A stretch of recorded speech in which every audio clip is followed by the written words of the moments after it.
Today we will solve problems under the topic of matrix using Python in Codekata.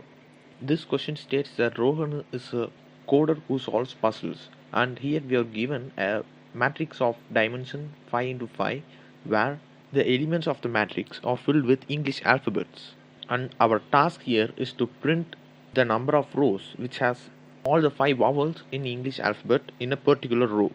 Okay, so in this sample input condition, they have mentioned the input of the matrix in separate lines, and we have to print the number of rows where the row should have all the 5 vowels. In this case, there are 0 such rows, so we will leave it as 0. With this example, we will first declare an empty array followed by a for loop to input the array elements in each line. As it is mentioned, it is a 5 into 5 matrix. We limit the range up to 5, and we declare b as 0 in order to calculate the number of rows which consists of those 5 vowels in the matrix. And further, we declare a for loop where for each iteration the value I equals the array elements of type string in each column, and we declare a list A where j equals the each individual element present in the obtained matrix. So we have to understand that I references the matrix column whereas j references the matrix elements.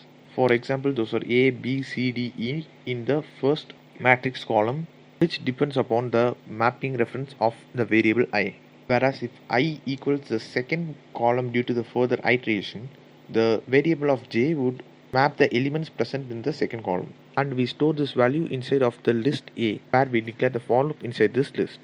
So here we sort each row in order to check whether it equals the given condition where each row should be equal to the 5 vowels, and we join the respective elements, and we declare an if loop in order to check whether all the elements in the list A equals to the 5 vowels in sorted order.